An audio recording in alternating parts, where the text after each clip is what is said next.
جمعہ بعد نماز عشاء عثمانیہ مسجد کراچی حضرت ڈاکٹر نوشاد بیگ صاحب دامت برکاتہم العالیہ کا بیان۔ نحمدہ و نصلی علی رسولہ۔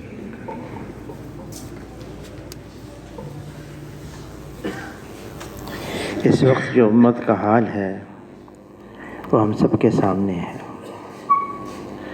اور مختلف آوازیں آ رہی ہیں، یہ اس وجہ سے ہے، یہ اس وجہ سے ہے، یہ اس وجہ سے ہے۔ حضور صلی اللہ علیہ وسلم نے خبر دی کہ ایک ایسا وقت آنے والا ہے میری امت پر،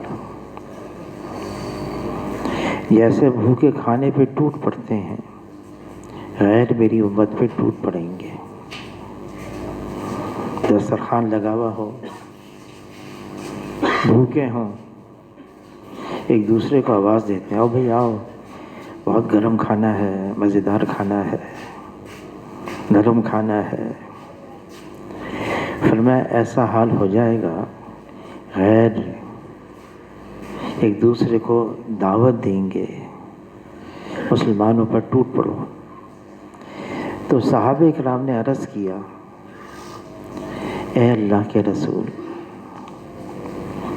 کیا اس وقت مسلمان تعداد میں تھوڑے رہ جائیں گے؟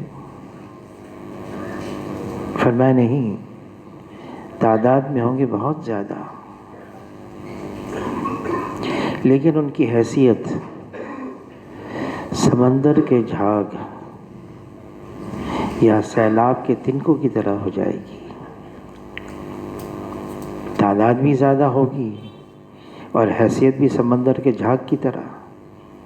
سمندر میں موجیں اٹھتی ہیں، پھر جب ساحل پر آتی ہیں وہ موج ٹوٹتی ہے اور جھاگ بن جاتی ہے، پھر دوسری موج آتی ہے، اس جو جھاگ بن گئی تھی اس کو ادھر لے جاتی ہے۔ وہ جو جھاگ بن گئی ہے وہ موجوں کے رحم و کرم پر ہوتی ہے، اس کی کوئی حیثیت نہیں۔ تو صحابہ کرام نے عرض کیا، اے اللہ کے رسول، کس وجہ سے؟ کیا بات ہوگی؟ تعداد بھی زیادہ اور ان کی حیثیت بھی ایسی ہو جائے گی۔ فرمایا جس کا مفہوم ہے ان کے اندر وہن کی بیماری پیدا ہو جائے گی۔ تو عرض کیا، اے اللہ کے رسول، وہن کی کیا بیماری ہے؟ فرمایا حب الدنیا و کراہیت الموت، دنیا کی محبت اور موت سے کراہیت۔ جب یہ مرض امت کے اندر عام ہو جائے گا پھر امت غیروں کا مقابلہ کر نہیں سکتی۔ فرمایا یہ دنیا کی محبت ہے جو ہر خطا کی جڑ ہے۔ آدمی سوچتا ہے کہ میرے دل میں تو کوئی محبت نہیں۔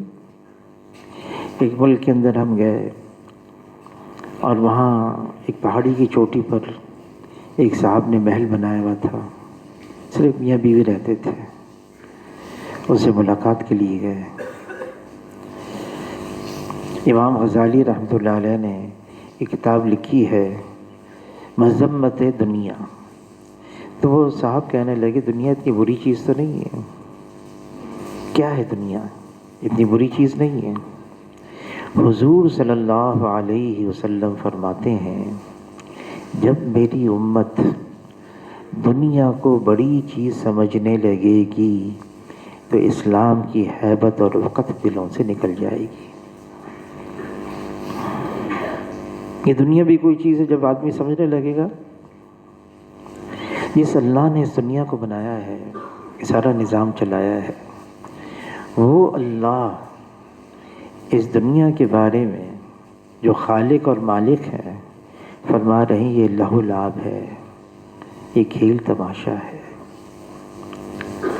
پھر حضور صلی اللہ علیہ وسلم فرما رہے ہیں یہ دار الغرور ہے، یہ دھوکے کی جگہ ہے۔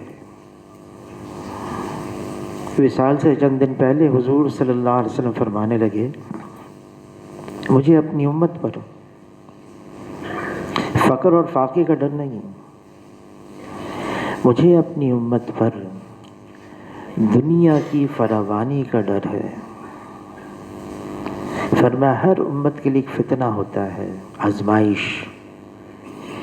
میری امت کا فتنہ یہ مال ہے، یہ دنیا کا۔ فرمایا اس دنیا سے بچو، یہ ہاروت اور ماروت سے زیادہ جادو کرنے والی ہے۔ فرمایا دنیا اس کا گھر ہے جس کا آخرت میں کوئی گھر نہیں، اور دنیا اس کا مال ہے جس کا آخرت میں کوئی مال نہیں، اور دنیا کے لیے وہ جمع کرے جس میں ذرا بھی عقل نہیں۔ فرمایا دنیا کو اپنا سردار نہ بناؤ، یہ تمہیں اپنا غلام بنا دے گی۔ حضور صلی اللہ علیہ وسلم سید ولد آدم ہیں، آدم علیہ السلام کی نسل میں سب سے افضل ہیں، سید الاولین ہیں، سید الآخرین ہیں۔ حضور صلی اللہ علیہ وسلم کو اللہ کی طرف سے پیشکش کی گئی۔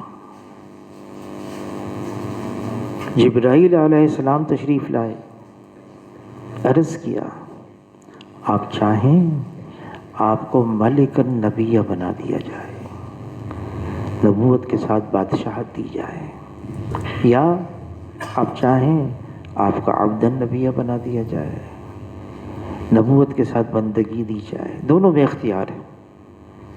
ایسے انبیاء علیہ السلام گزرے ہیں جن کو اللہ نے نبوت بھی دی اور بادشاہت بھی دی۔ سلیمان علیہ السلام، داؤد علیہ السلام، بادشاہت بھی تھی، حکومت بھی تھی، نبوت بھی تھی۔ تو جبرائیل علیہ السلام نے عرض کیا آپ چاہیں تو آپ کو نبوت کے ساتھ بادشاہت مل جائے یا نبوت کے ساتھ بندگی، دونوں میں اختیار ہے۔ حضور صلی اللہ علیہ وسلم نے عبد النبیہ کو پسند فرمایا، نبوت کے ساتھ بندگی کو پسند فرمایا۔ صرف اس دنیا کی طرف جو للچائی ہوئی نگاہوں سے دیکھتا ہے، آسمانوں کی بادشاہت میں وہ ذلیل سمجھا جاتا ہے، اس کی قیمت ختم ہو۔ حضور صلی اللہ علیہ وسلم نے صحابہ کرام سے فرمایا دیکھو تم میں سے حشر کے میدان میں کوئی اس حال میں آ کر مجھ سے نہ ملے کہ دنیا میں اتنا مال، اتنا ساز و سامان چھوڑ کر آیا ہو، ایک اونٹ پر لاد دیا جائے اور اس سے زیادہ ہو۔ عائشہ رضی اللہ تعالی عنہا سے فرمایا اے عائشہ تم حشر کے میدان میں مجھ سے ملنا چاہتی ہو، 3 چیزوں کا خیال رکھنا۔ کپڑا اس وقت تک پرانا نہ کرنا جب تک اس میں پیوند نہ لگ جائیں۔ آدمی جب حضور نے یہ عائشہ رضی اللہ عنہ سے فرمایا تو آدمی کی سوچ میں ہوتا ہے بہت ساری عبادتیں، تہجد، تلاوت، تقوی، اعمال آدمی کے ذہن میں ہوتا ہے۔ فرمایا ہے عائشہ اگر تم مجھ سے ملنا چاہتی ہو حشر کے میدان میں 3 چیزوں کا خیال رکھنا۔ کپڑا اس وقت تک پرانا نہ کرنا جب تک اس میں پیوند نہ لگ جائے، مالداروں کے پاس بیٹھنے سے اعتراض کرنا، اور تیسری بات فرمائی دنیا میں ایسے رہنا جیسے مسافر۔ حضور صلی اللہ علیہ وسلم زمین اور آسمان کے خزانوں کی چابیاں قدموں میں رکھ دی گئیں، قبول نہیں کیا، آخرت کو ترجیح دی۔ یہ ساری باتیں کیوں ہیں؟ دنیا میں آنے کا ایک ہمارا عنوان ہے، مقصد ہے، ایک مقصد کے تحت ہم دنیا میں آئے ہیں۔ وہ مقصد کیا ہے؟ جو ہمارا خالق ہے، ہمارا مالک ہے، ہمارا پالن ہار ہے، ہمارا مشکل کشا ہے، ہمارا حاجت روا ہے، اس اللہ کو ہمیں راضی کرنا ہے، راضی کر کے اس کو پانا ہے۔ جس نے اللہ کو پا لیا اس نے سب کچھ پا لیا، اور جس نے اللہ کو کھو دیا اس نے سب کچھ کھو دیا۔ اور اللہ کو پانے کے لیے دنیا کی محبت سے بچنا پڑے گا. ہو نہیں سکتا دنیا کی بھی محبت ہو اور اللہ کی بھی محبت ہو. یہ دل اللہ نے ایسا بنایا ہے. انسان کا دل یا تو اللہ کی محبت ہوگی یا دنیا کی محبت ہوگی. دونوں چیزیں اکٹھے نہیں ہو سکتی، ضد ہیں ایک دوسرے کی. اور یہ دل اللہ کی تجلی گاہ ہے. اس دل کو اللہ نے ایسا بنایا ہے. زمین یہ اللہ کو نہیں سما سکتی، یہ آسمان یہ اللہ کو نہیں سما سکتا. مومن کا دل ہے یہ اللہ کو سما سکتا ہے. لیکن اگر دل میں ناپاک فاسد مادہ ہے، مال، نقشے، چیزیں، دنیا کی محبت، اللہ تعالیٰ میں کوئی کمی نہیں، کوئی کجی نہیں، کوئی خامی نہیں. یکتر ہر عیب سے پاک اور صاف ہے. سبحان اللہ. لیکن دل ناپاک ہو گیا، اس دل میں اللہ نہیں آئیں گے. یہ دنیا ہے جس سے حضور صلی اللہ علیہ وسلم نے امت کو خبردار کیا ہے. جیسے کشتی ہے پانی میں چلتی ہے لیکن پانی باہر ہوتا ہے، وہ پانی کشتی کے اندر نہیں آتا. اگر وہ پانی جو باہر ہے کشتی کے اندر آ گیا تو کشتی تو ڈوب جائے گی. رہنا دنیا میں ہی ہے، دنیا کے اندر ہی رہنا ہے. یہاں کے تقاضے ہیں، ضروریات ہے. ساری دنیا کو چھوڑ کے ایک آدمی جنگل میں چلا جائے ایسا بھی نہیں ہے. لیکن یہ دنیا کی محبت اندر نہ آئے. اگر اندر آ گئی، مال، نقشے، چیزیں، عہدہ، منصب، ڈگری، پھر آدمی اسی کے پیچھے بھاگے گا اور اس کے لیے طرح طرح کی قربانیاں دے گا، جہد کرے گا اور پتہ نہیں کیا کچھ لٹا دے گا. مل جائے جان بھی دے دے گا. کس کے لیے؟ اس دنیا کی خاطر. حضور صلی اللہ علیہ وسلم نے صحابہ کرام سے فرمایا، تشریف لے جا رہے تھے، کوڑے پر مرا ہوا بکری کا بچہ، بدبو آ رہی ہے. حضور صلی اللہ علیہ وسلم نے فرمایا اس کو ایک دن میں کون لے گا؟ مرا ہوا بکری کا بچہ جس کے کان بھی چھوٹے، دم بھی چھوٹی، عیب دار، بدبو آ رہی ہے، پیٹ پھولا پھلا ہوا بدبو. صحابہ کرام حیران ہو گئے، ایک درہم میں خریدنا ہے. عرض کیا اللہ کے رسول اس کو تو مفتی لے جانے کے لیے تیار نہیں. فرمایا جیسے یہ مرا ہوا بکری کا بچہ تمہاری نگاہوں میں بے قیمت اور بے حیثیت ہے، ایسی یہ ساری دنیا اللہ کی نگاہ میں بے قیمت اور بے حیثیت ہے. اگر مچھر کے پر کے برابر بھی اس دنیا کی اللہ کی نگاہ میں قیمت ہوتی، اللہ تعالیٰ کافروں کو ایک گھونٹ پانی کا نہ دیتے، ایک گھونٹ پانی کا نہ دیتے. ان کو تو بہت کچھ دے دیا، اتنا دیا ہے ان کو. حسن ابن علی رضی اللہ تعالیٰ عنہ گھوڑے پر جا رہے تھے. ایک نصرانی راہب مل گیا، روک لیا اور وہ راہب کہنے لگا حسن رضی اللہ تعالیٰ عنہ سے، جو جنت کے جوانوں کے سردار ہیں، بطول کے بیٹے ہیں، حضور صلی اللہ علیہ وسلم کے نواسے ہیں. تو راہب کہتا ہے نصرانی میں تمہیں ایک حدیث کا مطلب جاننا چاہتا ہوں. اس نے حدیث سنا دی، الدنیا سجن المومن و جنت الکافر. دنیا تو مومن کے لیے قید خانہ ہے، کافر کے لیے جنت ہے. میں راہب ہوں، یہ سامنے گرجا ہے، میرا حال دیکھیں اور اب اپنا حال دیکھیں، مجھے اس حدیث کا مطلب سمجھائیں. حسن رضی اللہ تعالیٰ عنہ فرمانے لگے اس حدیث کا مطلب یہ ہے اللہ نے ہمارے لیے آخرت میں جو مقام رکھا ہے اس کے مقابلے میں یہ قید خانہ ہے، اور تمہارے لیے جو آخرت میں مقام رکھا ہے اس کے لیے تو یہ جنت ہے۔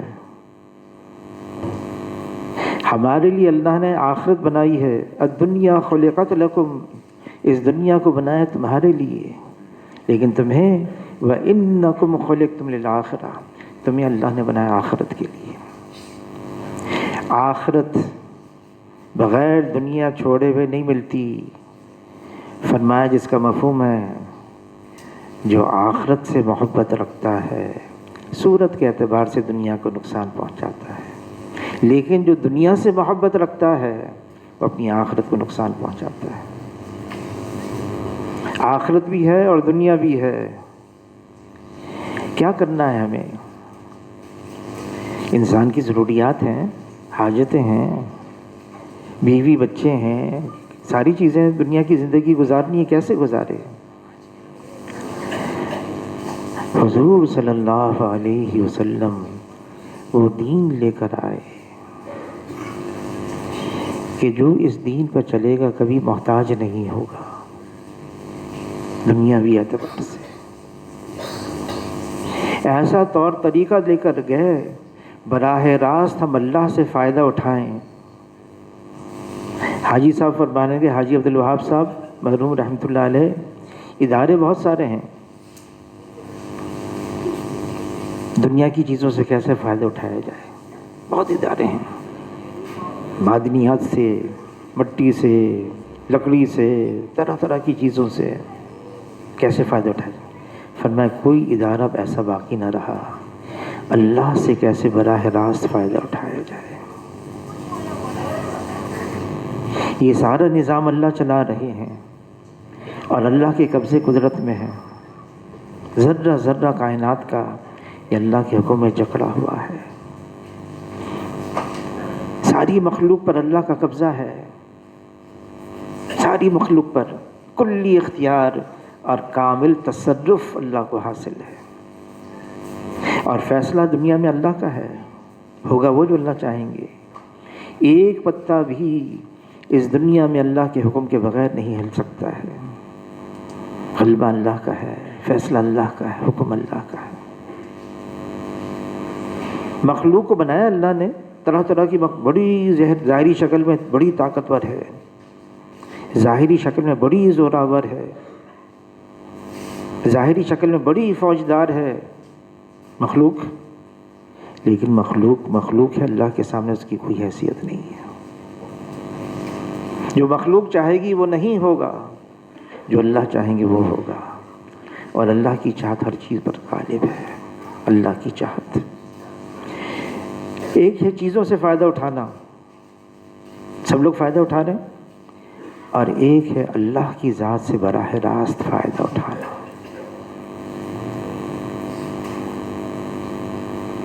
دنیا دار الاسباب ہے، ہر چیز سبب کے تحت ہے، اور اللہ نے حضور صلی اللہ علیہ وسلم کے ذریعے سے ہمیں یہ بات بھی پہنچائی ہے کہ سبب اختیار کرنا ہے،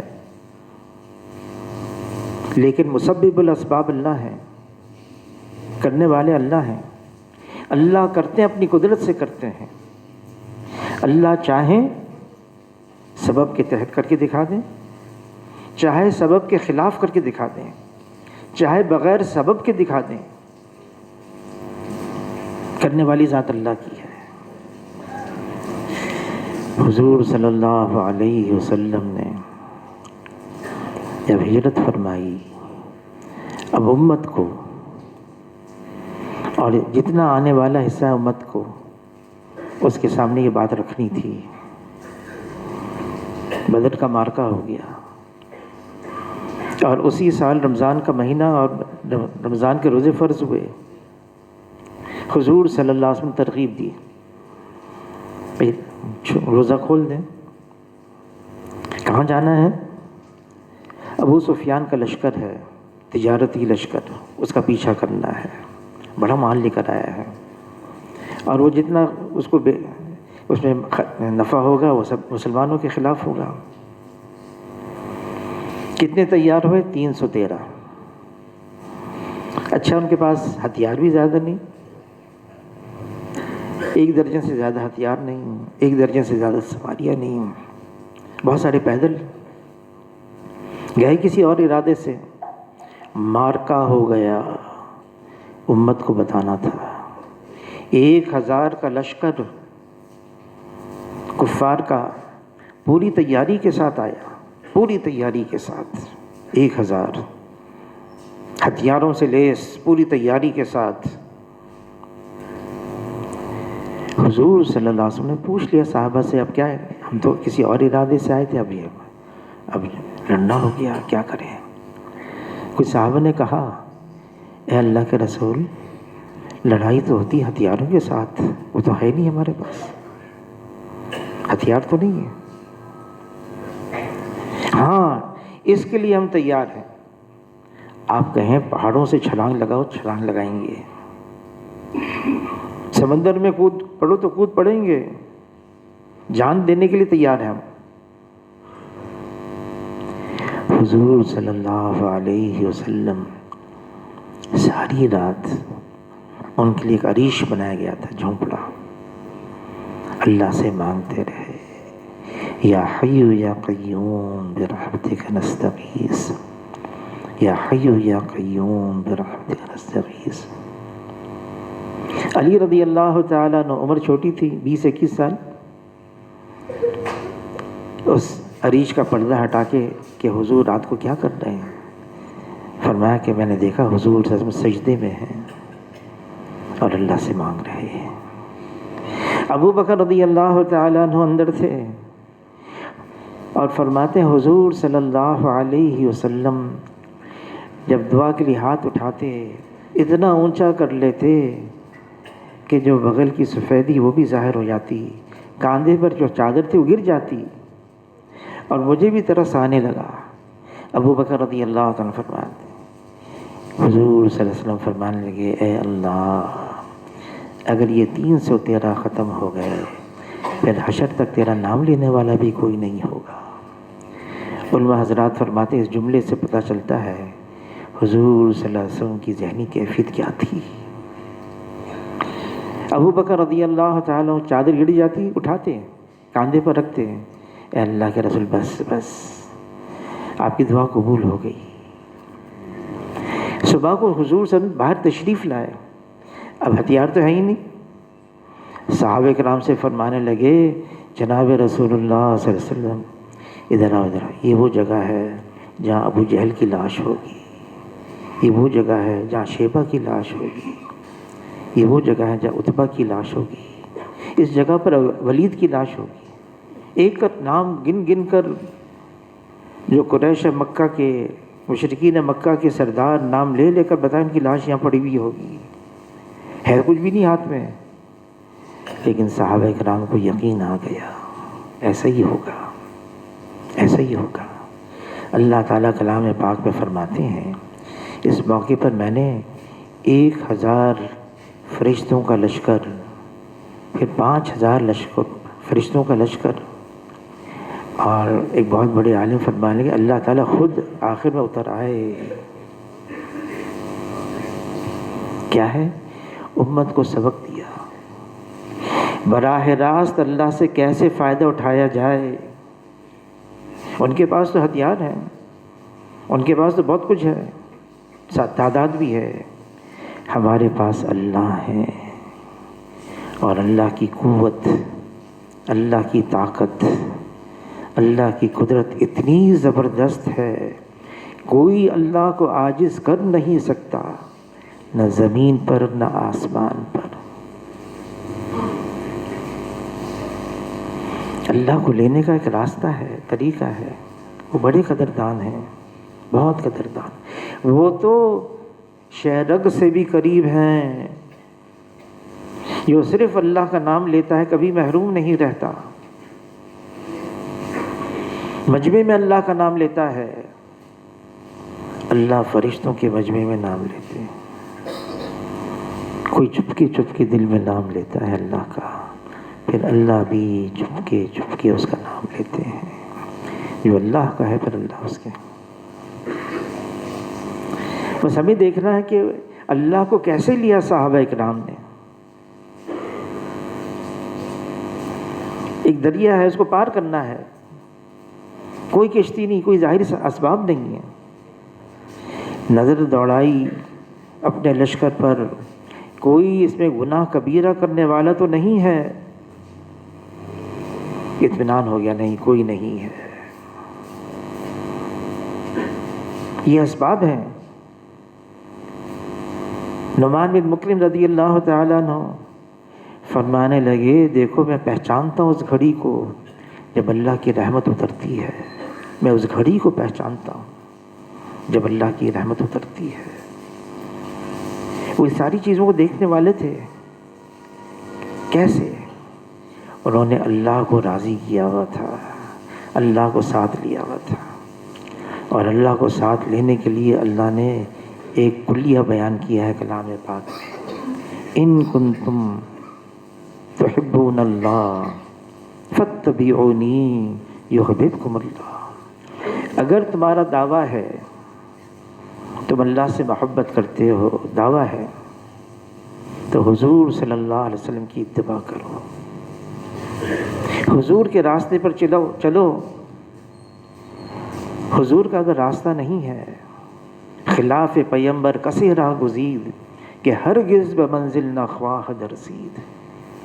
منزل مقصود تک پہنچ ہی نہیں سکتا. صحابہ اکرام کو پتہ چل جائے یہ حضور صلی اللہ علیہ وسلم نے کیا ہے، یہ حضور کا طریقہ ہے، یہ حضور کا راستہ ہے، جان دینے کے لیے تیار ہے. حضور نے کیا ہے، ہمیں کرنا ہے. اور ہمارے زمانے میں یہ دیکھ لو، یہ نفل ہے، یہ سنت ہے، فرض ہے، واجب ہے. ایک بہت بڑے عالم فرمانے لگے، ہم تو اس لیے چھوڑ دیتے ہیں، یہ تو سنت ہی تو ہے. اور وہ اپناتے تھے اس لیے یہ سنت ہے. حضور صلی اللہ علیہ وسلم کی ایک سنت یہ اللہ کے خزانوں سے ہمیشہ دلائے گی، دلاتی رہے گی. ایک سنت ہمیشہ دلائے گی. یہ حضور نے کیا ہے. علماء حضرات فرماتے ہیں جو مٹی حضور صلی اللہ علیہ وسلم کے بدن مبارک سے لگ گئی وہ عرش معلیٰ سے زیادہ قیمتی ہے. جو عمل حضور صلی اللہ علیہ وسلم کے بدن مبارک سے نکلا ہو، اللہ کے یہاں کتنی قیمت ہوگی. زمین اور آسمان کے خزانے اس کے مقابلے میں ایک سنت. یہ خزانے ایک دن ختم ہو جائیں گے، لیکن حضور صلی اللہ علیہ وسلم کی ایک سنت اللہ کے خزانوں سے ہمیشہ دلائے گی. جب عمر رضی اللہ تعالیٰ عنہ بیت المقدس فتح کرنے گئے، غلام کو لیا، ایک سواری لی، غلام سے طے کیا ہم باری باری اس سوار پر سوار ہوں گے. کئی ہفتوں کا سفر مدینہ منورہ سے بیت المقدس. ایک پیغام دیا ہے آنے والی امت کو. چاہتے عمر رضی اللہ تعالیٰ عنہ ایک ان کے لیے سواری لے لیتے، ایک اپنے لیے لے لیتے. نہیں، بتانے کے لیے مزاج کیا ہے اس امت کا. آدھا سفر پیدل کیا عمر رضی اللہ تعالیٰ عنہ. مولانا سید خان صاحب رحمۃ اللہ علیہ فرمانے لگے ان پیدل جماعتوں سے اللہ کا غصہ ٹھنڈا ہوتا ہے، اللہ کا غصہ ٹھنڈا ہوتا ہے پیدل جماعتوں سے. آدھا سفر پیدل کیا، پہنچ گئے. ابو عبیدہ بن جراح رضی اللہ تعالیٰ عنہ جس کے بارے میں حضور صلی اللہ علیہ وسلم فرما گئے یہ میری امت کے امین ہیں، ابو عبیدہ بن جراح رضی اللہ تعالیٰ عنہ سپہ سالار استقبال کے لیے آئے. عمر رضی اللہ تعالیٰ عنہ عرض کیا اے عمر، آپ مسلمانوں کے سربراہ کی حیثیت سے آئے ہیں، بیت المقدس کو فتح کرنے کے لیے آئے ہیں. اور کتنے گئے تھے؟ فوج تو تھی وہاں پر، صرف 2 گئے تھے کہ بیت المقدس فتح کرنے کے لیے آئے ہیں. لیکن آپ کا جو یہ لباس ہے اس میں پیوند لگے ہوئے ہیں، اور آپ کی سواری یہ اونٹ ہے، اور نصرانیوں کے پاس جا رہے ہیں. ایسے ایسے مکانات انہوں نے بنائے ہوئے ہیں اپنے. آپ ایسا کریں، نیا لباس پہن لیں. میں لے کر آیا ہوں، ایک اعلیٰ نسل کا گھوڑا لے کر آیا ہوں، قبول کر لیں. عمر رضی اللہ تعالیٰ عنہ امیر المومنین ہیں، قبول کر لیا. نیا لباس، گھوڑے پر سوار. لیکن چند قدم چلے، سواری رکوائی اور اپنے اندر جھانک کر یوں کہنے لگے، اے عمر تو بدل گیا. پھر ابو عبیدہ بن جراح رضی اللہ عنہ کی طرف متوجہ ہوئے، لاؤ میرا پرانا لباس، لاؤ میرا اونٹ. اور فرمایا کہ ہماری عزت، ہماری شرافت یہ لباس نہیں، یہ سواریاں نہیں، یہ دنیا کی چیزیں نہیں. اللہ نے ہمیں عزت دی ہے اسلام کی وجہ سے. اگر اسلام کے علاوہ ہم عزت تلاش کریں گے، اللہ ہمیں ذلیل کر دیں گے. وہی پرانا لباس، وہی اونٹ. اور جب قریب پہنچے بیت المقدس کے، بارش ہو گئی تھی، کیچڑ، باری بھی تھی عمر رضی اللہ عنہ کی پیدل چلنے کی. اب انہوں نے جو جوتے تھے نا، لمبے لمبے جوتے ان کے، وہ نکال دیے، لنگی اور اوپر کر دی. ایک ہاتھ سے اپنے جوتے سنبھالے، ایک ہاتھ سے اونٹ کی نکیل سنبھالی. راہب انتظار میں، کتاب کھول کر دیکھ رہے ہیں، بیٹھے ہوئے انتظار میں. جو اوپر سواری پر سوار تھا اس کو دیکھنے لگے، جو پیدل تھا اس کو بھی دیکھنے لگے. کہنے لگے جو پیدل ہے اس کا وہی نقشہ ہے جو ہماری کتابوں میں ہے. پیوند بھی گننے لگے. ایک نے کہا کہ بھئی ایک پیوند کم نظر آ رہا ہے. عمر رضی اللہ تعالیٰ نے سن کر بغل اٹھایا تو نیچے پیوند تھا. اب پورا ہو گیا. اور چابی بیت المقدس کے شہر کی بغیر لڑائی لڑے یہ حوالے کر دی، ہمارا زمانہ گزر گیا، اب آپ کا زمانہ شروع ہوا ہے. دنیا سے بے رغبتی ہمارے دین کا ایک اہم حصہ ہے. رہنا دنیا میں ہی ہے، لیکن ایسی مشغولیت ہو جائے، ایسی مصروفیت ہو جائے، اتنا انہماک ہو جائے اس دنیا میں، ہم بھول جائیں، اپنے دین کو بھی بھول جائیں، آخرت کو بھی بھول جائیں. حضور صلی اللہ علیہ وسلم کے طور طریقے بھی وہ ہماری نگاہوں سے غائب ہو جائیں. اللہ تعالیٰ نے دنیا کی زندگی تھوڑی دی ہے، مختصر، اس کا اختتام ہے، یہ ختم ہو جائے گی اور پھر ہم سب کو آخرت میں پہنچنا ہے. وہ قیامت، اللہ تعالیٰ نے کلام پاک میں فرما دیا، دیکھو قیامت قریب آ گئی. حضور صلی اللہ علیہ وسلم فرماتے میں اور قیامت ایسے ہیں جیسے دو انگلیاں بلا فصل. حضور صلی اللہ علیہ وسلم کی بعثت ہی اس بات کی علامت ہے، نشانی ہے کہ قیامت قریب آ گئی. اور اللہ تعالیٰ کلام پاک میں فرما رہے ہیں اقترب الساعہ، قیامت قریب ہے. کتنی نشانی آ گئی، چند نشانیاں رہ گئی ہیں. بلکہ آدمی جب مرتا ہے نا تو اس کی قیامت اسی وقت شروع ہو جاتی ہے. ایک صحابی نے عرض کیا، اللہ کے رسول قیامت کب آئے گی؟ تو حضور صلی اللہ علیہ وسلم نے پوچھا تم نے قیامت کے لیے کیا تیار کر رکھا ہے جو تم پوچھ رہے ہو قیامت کب آئے گی؟ تو عرض کیا، اللہ کے رسول بہت سارے اعمال نہیں ہیں، ہاں اللہ اور اللہ کے رسول کی محبت ہے. فرمایا جس کے ساتھ محبت کرتے ہو اشر میں اسی کے ساتھ اٹھائے جاؤ گے. قیامت ہے، آ رہی ہے، اس کی علامات ظاہر ہو گئی.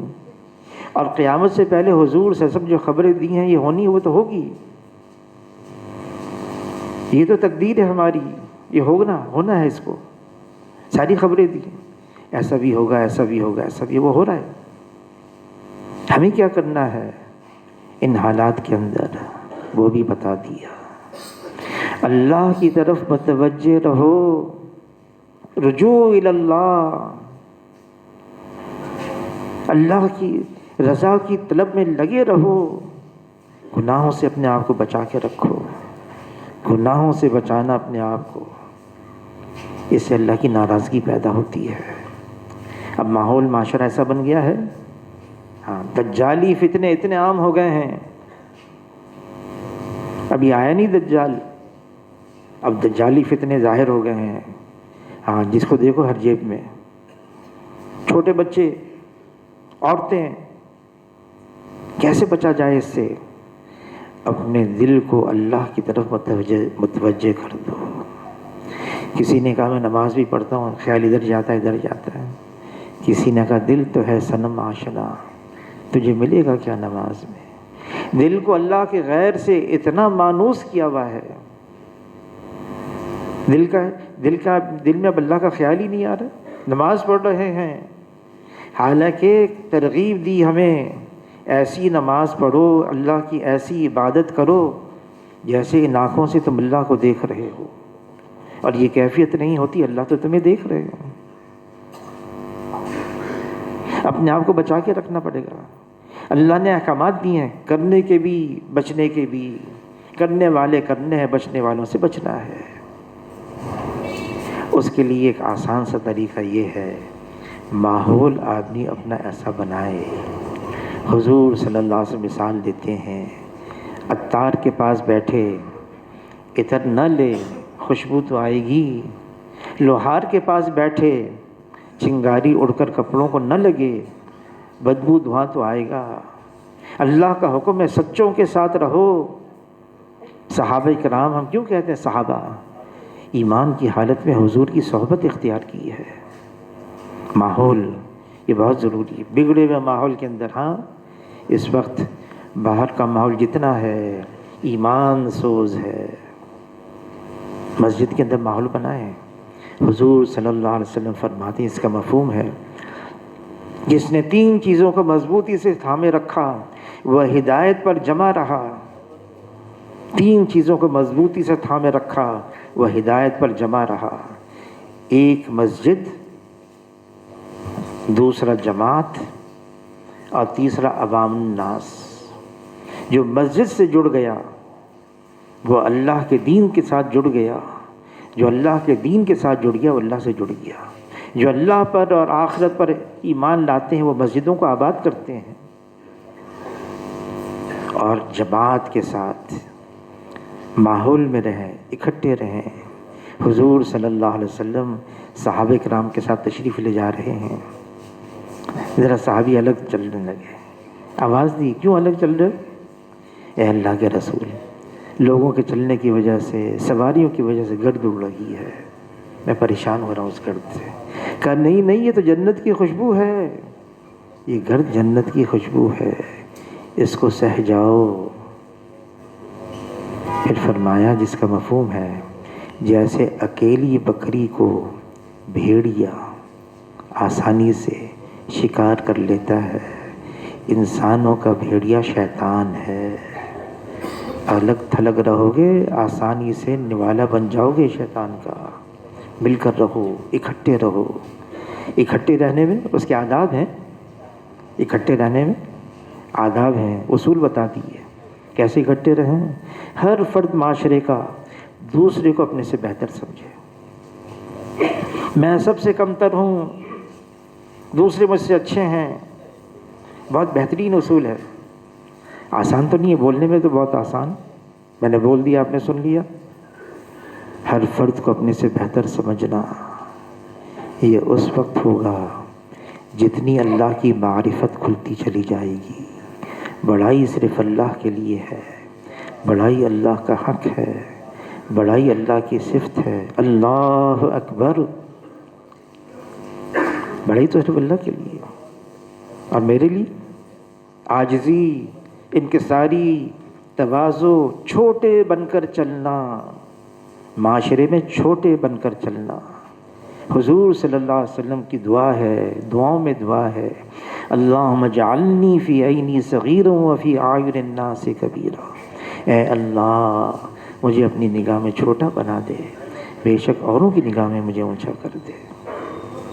اور تیسری بات کیا؟ عوام الناس، عام آدمی کی طرح رہنا، معاشرے میں اپنی حیثیت نہ چاہنا، میری واہ واہ ہو جائے، میری شہرت ہو جائے، میری تعظیم ہو جائے، منع کیا اس سے، عام آدمی کی طرح رہنا۔ کیوں؟ کیونکہ جانا تو ہے قبرستان میں، چاہے بادشاہ ہو، چاہے صدر ہو، چاہے وزیر ہو، چاہے فقیر ہو، سب لائن سے لگے ہوئے ہیں، سب مٹی کے اندر ہیں، اس قبر نے سب کو برابر کر دیا۔ اس لیے آدمی جو ان تین چیزوں کو تھامے رکھے گا ہدایت پر جمع رہے گا۔ اللہ تعالیٰ ہم سب کو عمل کی توفیق عطا فرما دے۔ مزید بیان سننے کے لیے ہمارے YouTube channel Islam the best way of life کو سبسکرائب کریں۔